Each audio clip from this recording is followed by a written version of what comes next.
Welcome to the Yankee Cowboy Podcast, coming to you from Dallas, Texas. Here's your host, Tim Wilkins.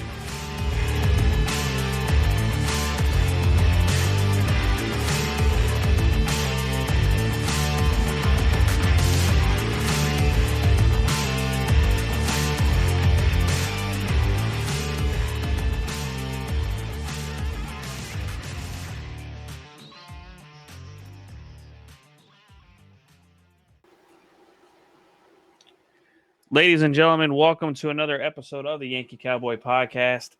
Today's edition, it's a good topic, good fun one, is in the most recent week in the world of sports, we had a great host by the name of Pat McAfee announce that he's going to ESPN.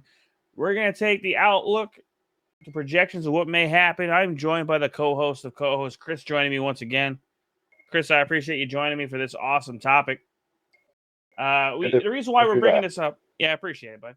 We're talking about this topic because obviously it caused a huge uproar in the sports community of fandom, because I think he's naive to think that the show will not be affected by going to ESPN. And Chris, I kind of want to hear your thoughts here in a second about what exactly the outlook might be, but I think we'll be remiss if we didn't include the fact that obviously his fandom or his sports program was built upon YouTube and alternative media. And the fact of the matter is he worked originally with, I'll give all the details and facts that people may or may not know. He originally was on Barstool Sports. And if you look at the facts here, it's pretty, just the facts of the matter. He, everyone knows him from obviously his time with the Indianapolis Colts as a punter and holder. But after retirement,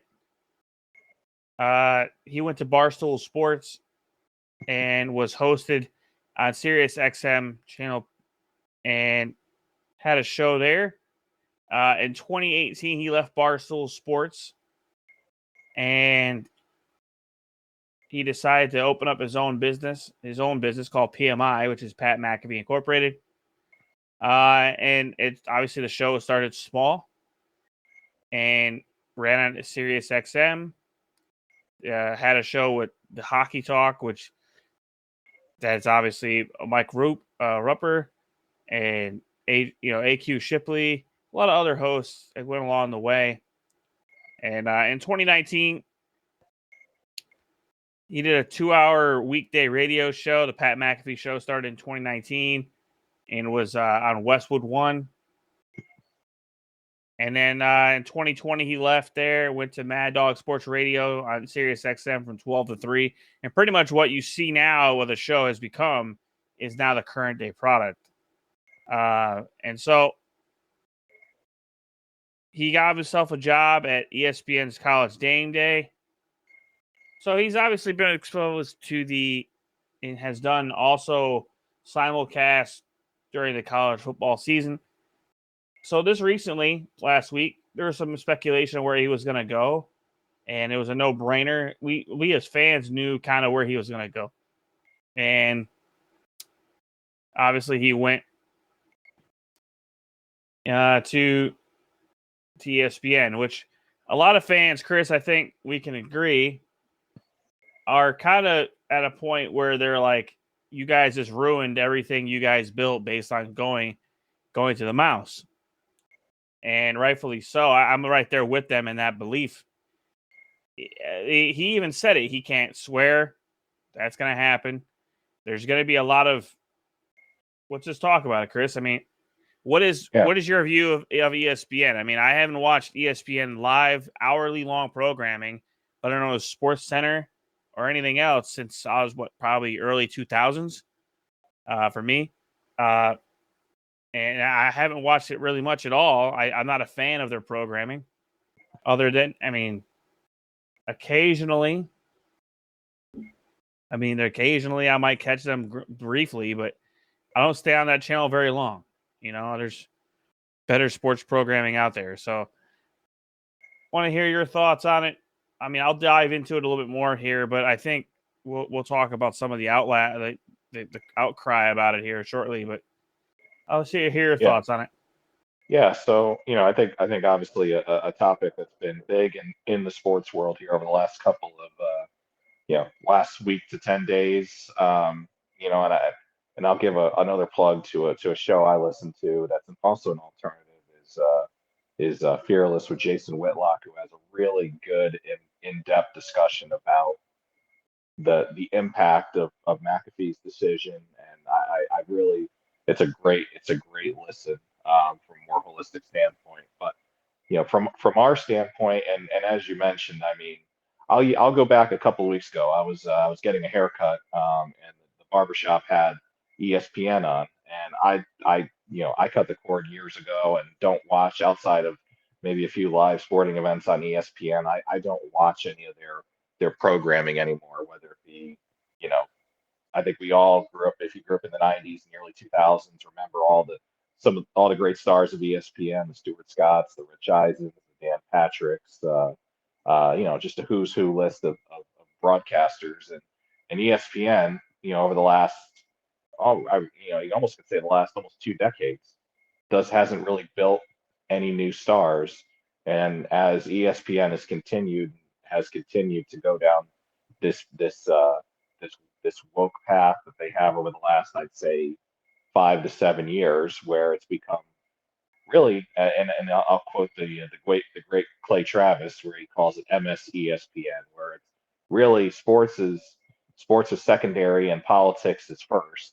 And in some ways, it's not. It's in no way even much different from watching MSNBC or CNN. So um, yeah, I think in my personal opinion, I was not an avid watcher of the Pat McAfee show. I mean, I would watch, in the evenings I'd watch a replay of the first maybe hour or so. I wasn't a religious watcher of all 3 hours of a show every week, just simply because I can't focus at work. I can't chew gum and walk at the same time, and I couldn't listen to that and then also try and work. So but yeah, I think McAfee. We should also mention too, when you're going through as well, Tim, the fact that the deal that he had signed last year with FanDuel, I think it was a 10-year or 5-year, $120 million deal. So obviously huge money there. Yeah, I forgot to mention that, but it was 5 years, 120 mil, Yep. and he was going into year 3 of that deal. Yep. And the reason why that even deal came about really was because he did a same game parlay and won a boatload of cash, and they kind of put a deal together. It to me it's disheartening. It's disheartening because honestly, the guys.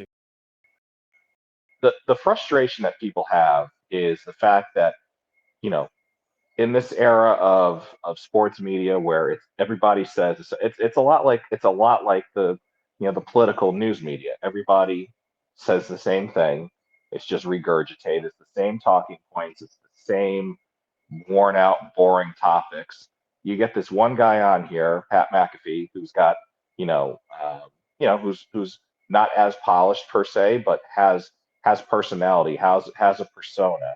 He brings in folks like AJ Hawk. You mentioned AQ Shipley. Recently he added. He brought Pac-Man Jones in there. Pac-Man Jones. Yep. Yep.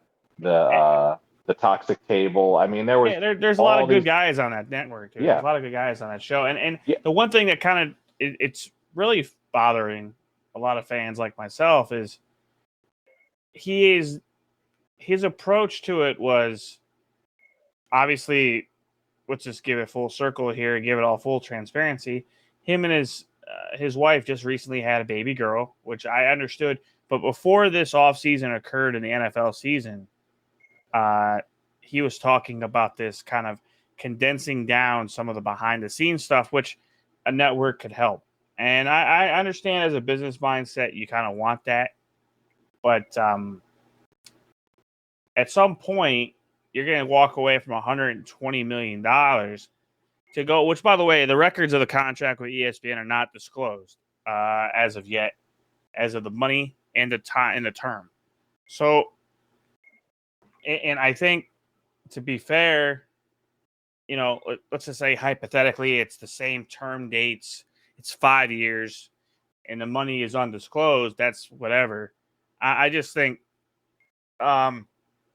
it kind of puts a hamper on a lot of things, man. I think he's also very naive to think of not thinking about the political nature in which of the network has been.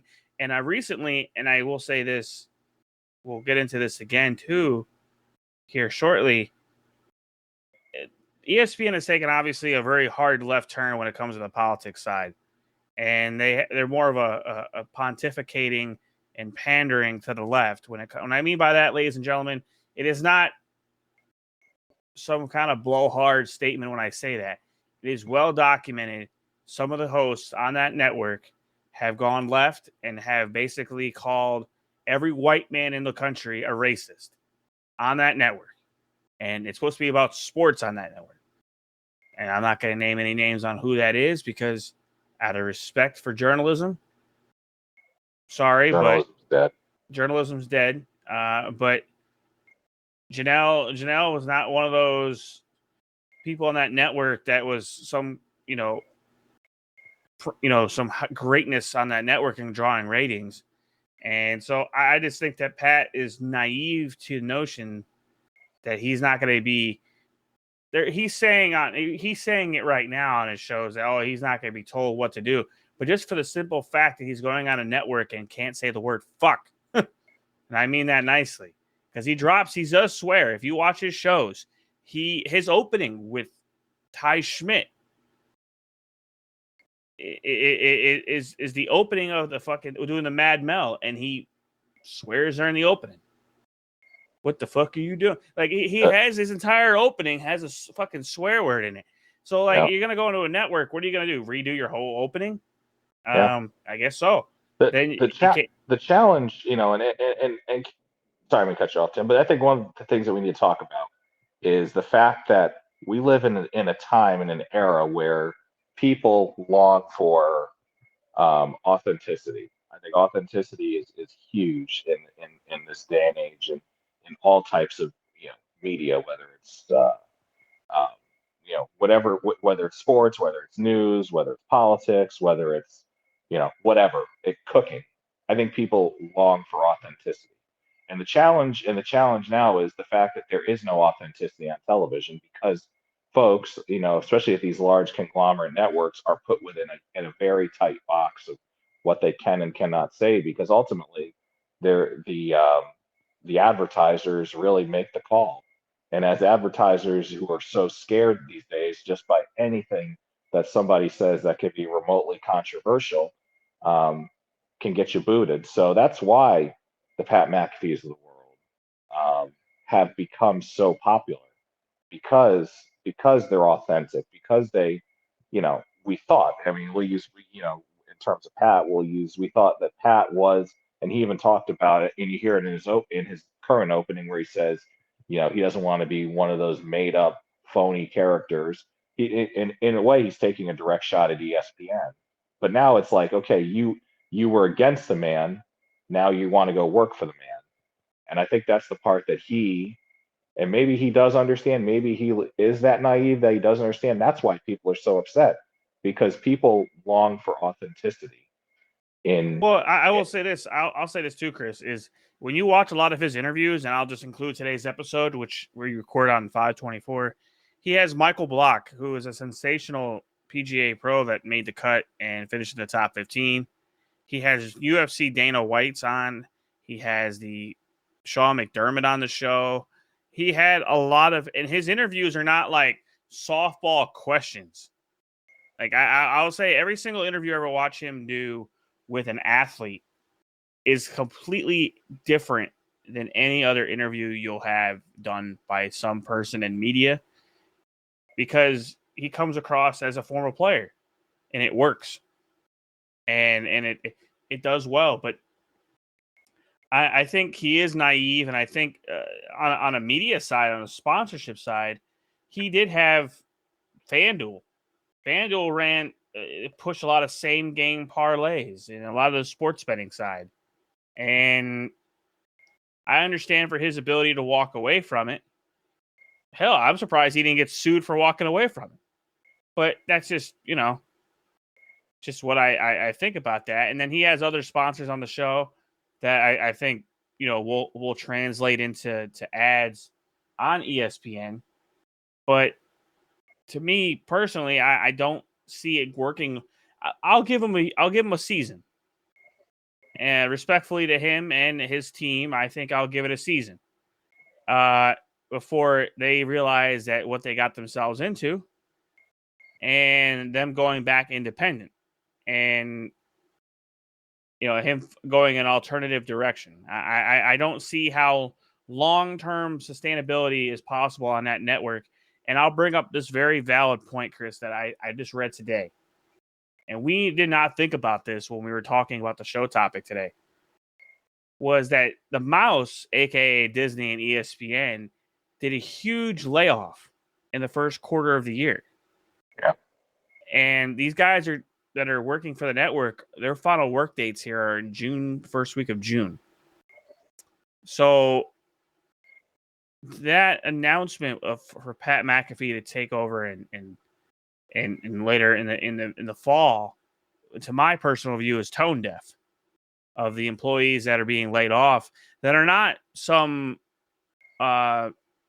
big name not doing renewed contract or anything like that. I'm talking about people that are middle class, making money, working at the network, being laid off. Then you sign a multi-year agreement with Pat, obviously spending that kind of money. It's a little tone deaf.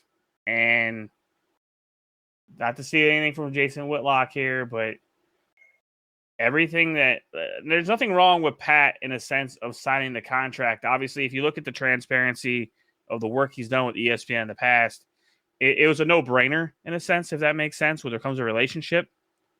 He already worked for College Game Day. He's done simulcast on multiple college football games with Peyton Manning's Omaha Productions on ESPN too. Monday Night Football stuff, simulcast. So it was a no-brainer of the relationship part of it, right? I think we could both agree on that. It's kind of a no-brainer in that scenario. I don't know if I fully agree. I wouldn't say it's a no-brainer, but I think it's. I think it's possible to have. He's trying to have his cake and eat it too. But I think but he's not looking at it from the perspective of hey, we're very much on the creative side. Absolutely, he's definitely not thinking. And he also you got to factor in. We've talked about it. We've heard him talk about even the days after his show where he was having to defend his decision because he was getting so much blowback and backlash. The fact of the matter is he is putting, and he's talked about it multiple times in his interviews. It seems like he's putting so much faith in Jimmy Pitaro, who runs ESPN, and Bob Iger. It's like, do you realize you're messing with fire here, man? Like you're putting all this faith into basically empty suits. These folks are empty suits in so many ways.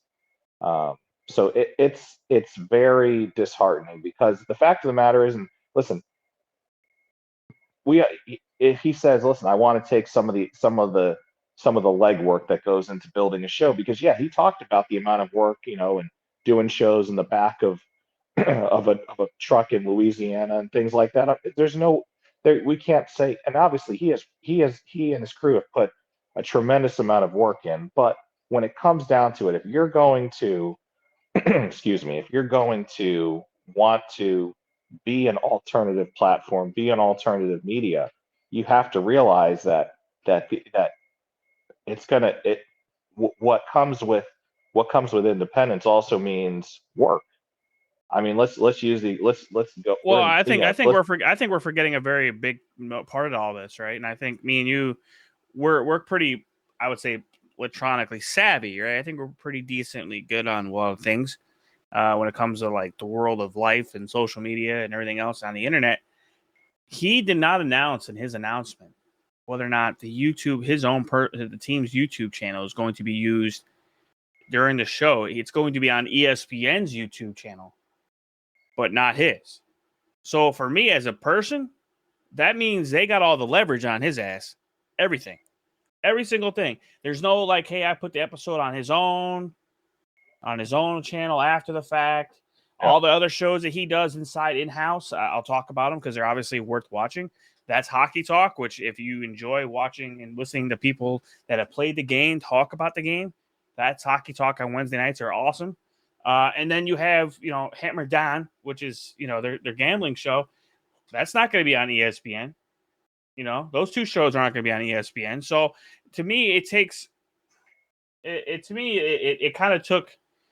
He absolutely is making a joke about it, but he sold out, and he sold out to, in my opinion, not the highest bidder by any means. Like I think he could have bet on himself and gotten some corporate sponsors, some sponsorship that translates in that space, and stayed independent and done his own thing. I don't see how the FanDuel deal was bad, and I don't think we'll ever really hear from him about that, because he doesn't talk about that. I think he's aloof to the fact, to the notion that a lot of fans want to know, hey man, what was so bad?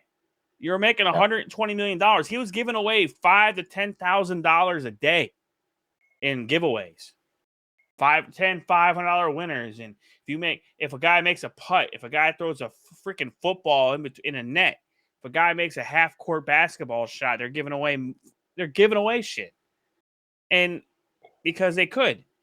Not going to do that. They're not going to do that shit anymore. No. Once they get on ESPN, they definitely ain't doing that shit. And kind of building off that point as well, it's like if Pat is so worried, if he, he could be lying, but if Pat is so worried about the amount of hours and the time that it takes to put into the show, he could do something that's would make some sense, like hire some more people. Like if all these networks like ESPN, like there are good people at ESPN who want to work hard, who are there because they want to work, not just because of political pressures and things like that. There are tons of good writers, good people that you can get on your show and to write and to storyboard your show and to book guests. Like, it's not like if that's the case, you could hire more people. Like that's possible.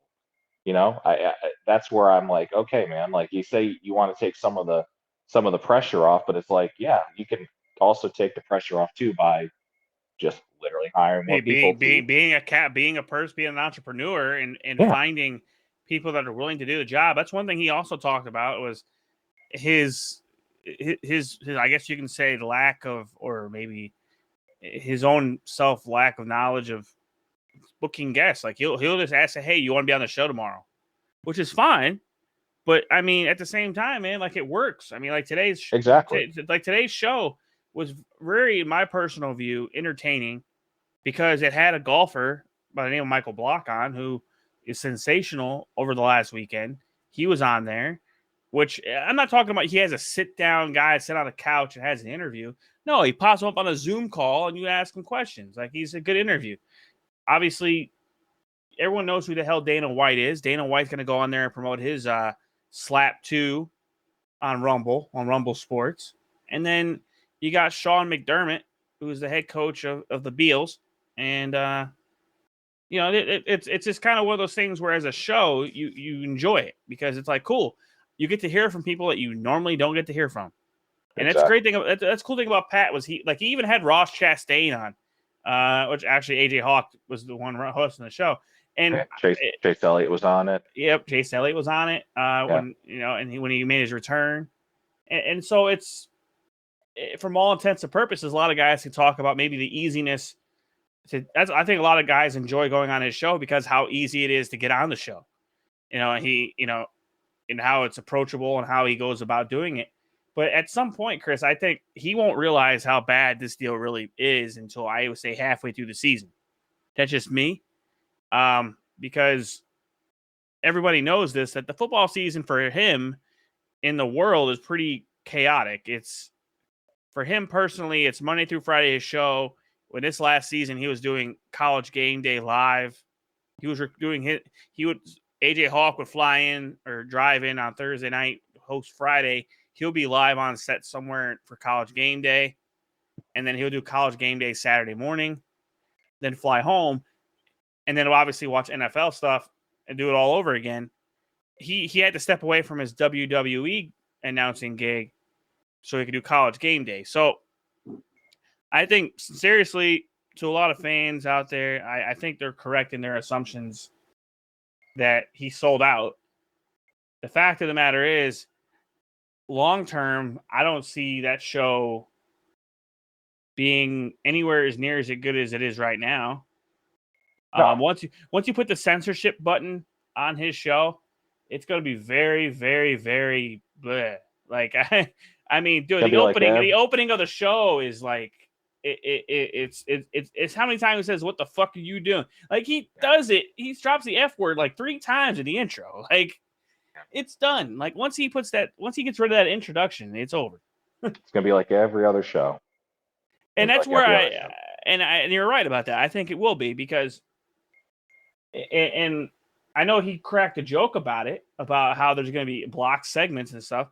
I don't think how legitimately and logistically, like he's not used to having hard outtakes, like hard outs. Like he's not used to that. Yeah.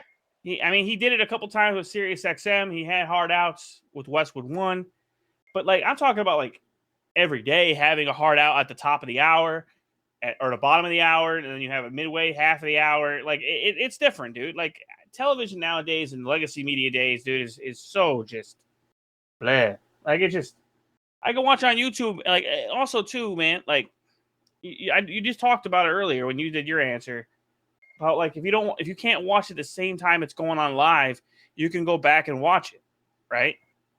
Well, how are we going to go about and do that? Like he didn't talk. He's very, very not answering questions. Like it's the fans want to know, hey, am I allowed to watch it on your channel, not censored? Am I allowed to watch it after the show is over on your channel? And that's kind of what they want to know. I mean, I don't. He's gonna get put into a corner by Disney, but he did say the word Mickey Mouse, and he was like, I can't say that for sure. Like that was yesterday's episode. That was hilarious. We had to stop himself. He's like, "Whoops." I mean, he's saying that nothing in the show is going to change. Like you're changing right there, man. Like things you could say before and now you can't say. So to say that that the show's not changing, but you're making subtle changes now is showing. And let's talk about another elephant in the room. He says that Aaron Rodgers, they're still going to have Aaron Rodgers Tuesdays. If Aaron Rodgers comes on and starts talking about controversial topics, what's that going to mean for the suits at Disney? Are they going to come after him and say, hey, you got to cut this out? I mean I think legitimately, dude. I'll say it. I think Aaron Rodgers Tuesdays is no more because I don't think so. That'll be the death of the show. I mean, that'll be the absolute death of the show. And you got to factor in also. You got to think about it from the perspective of, he was last year when Aaron Rodgers was on his show and was talking about what happened, in 2020 and the media's coming after him and like people at ESPN viciously coming after him. McAfee became a huge outlet for Aaron Rodgers. So there, and Tim, we could talk about it all night. There's just so many things about this, and while you were talking, I was thinking about it from the perspective of, and I've been harping on the idea of authenticity, and even I hope our viewers understand, like this is us, like when we're having a conversation here, this is us having a conversation. The idea of let's use some examples, folks who just in media who changed media because of who they were, because of how authentic they were. Let's start out with the great Rush Limbaugh back in the 80s. He was just something different. He was the alternative that nobody that brought the Midwest brought Midwest conservative values all the way across the country, first to New York or Sacramento, then to New York, had his own television show, but always loved radio. Rush was authentic. That's why people loved him for 30 plus years up until his death. Howard Stern. Howard Stern was something that Polarizing guy, man, big time. people had never heard before. How many times also helped launch Donald Trump into celebrityism too. That's yeah, and also put satellite radio on the map. When Howard Stern took his show off terrestrial radio and went to satellite radio, people thought that was the end of Howard Stern. Instead, that actually made his show bigger when he signed that first deal with Sirius. Obviously things have changed, but let's use those guys as examples of how important authenticity, but also going to alternative platforms. Those guys, like Rush Limbaugh, owned all of his stuff. The EIB network, that was him. Howard Stern owned all of his stuff. Once he left terrestrial radio in New York. Well, I mean, those guys own their stuff. I mean, not to cut you off here, but I think legitimately Pat is under leveraging himself in a sense where, yes, he is trendsetting. He's trendsetting in a sense where it's alternative media on YouTube and social media to do a sports show, right? And the way he does his interviews is pretty awesome. And he has people on there that are not usually on legacy media, but he under leverages himself on this situation by going to the mouse. And the mouse is going to censor him. We're going one way or the other. Politically, I'm sorry, but what we just saw this happen with Barstool Sports, dude. Okay, with the El Presidente, he had to fire one of his long-term guys, long-reigning guys in the network that he has over arguably something stupid that the guy did, but he got told to do it. Yep, because he sold out. Because he sold out his 51% stake in Barstool. I think we're gonna have a serious.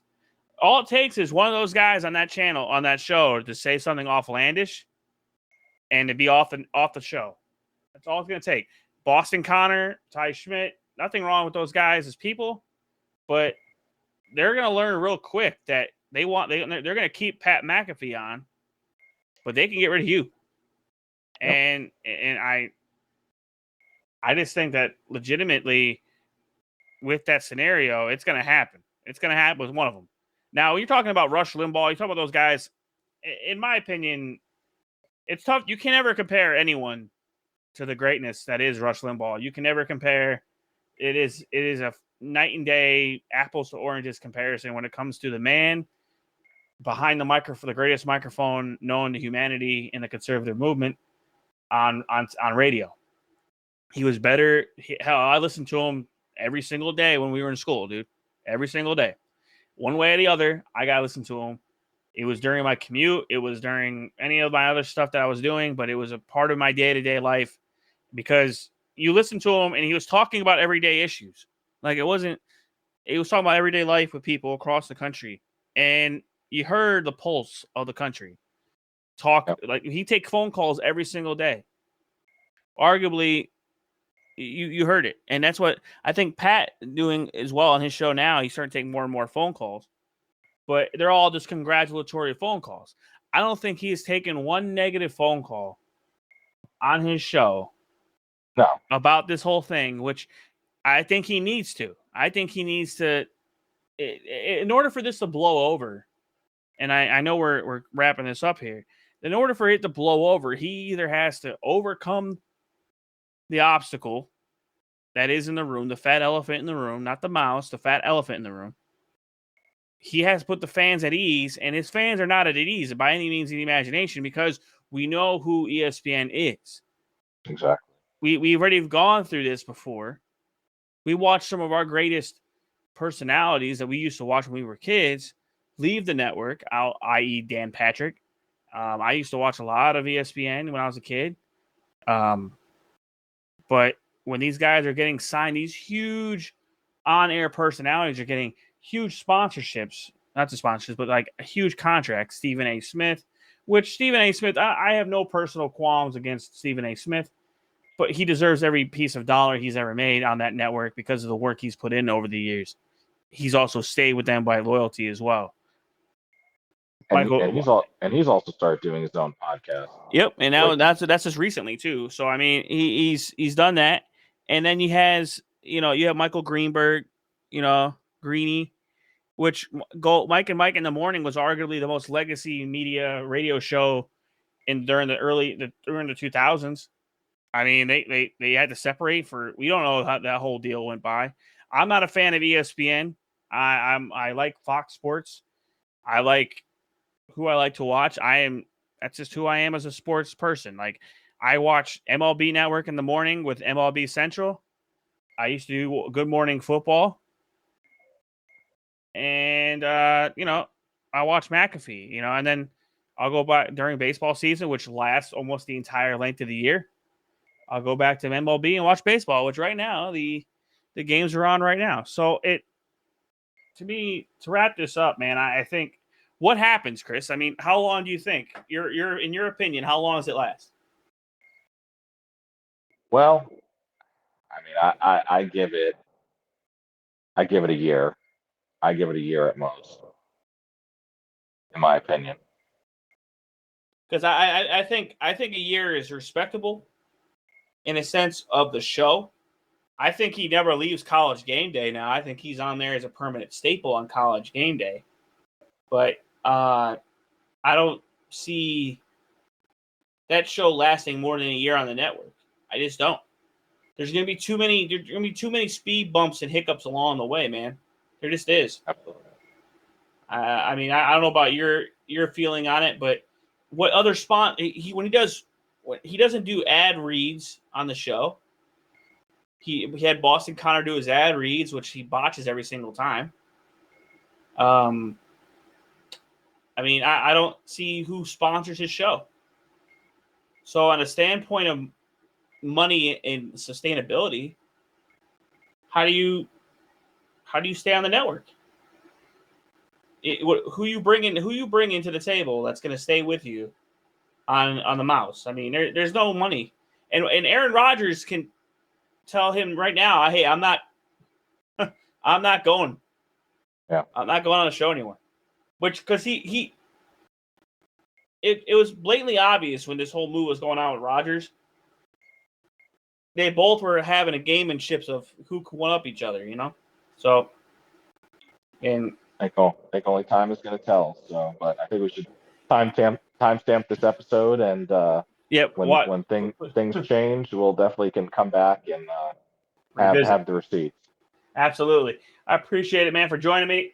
Appreciate everyone. Have a good rest of your week. Try not to work too hard. Have a good 3-day weekend. Remember those who have lost for the ultimate sacrifice in this country. And, do what you got to do. Have fun. Watch all 3 motorsports races on Sunday. Enjoy them, because that's the greatest part about being American. You get to watch 3 motorsports races in one single day and then try to enjoy it with your family.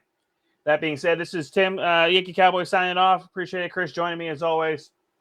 Let's keep it moving. See you next week. Yep, sir. Thank you for listening to the Yankee Cowboy Podcast. Feel free to follow us on social media via Twitter, Instagram, or Facebook.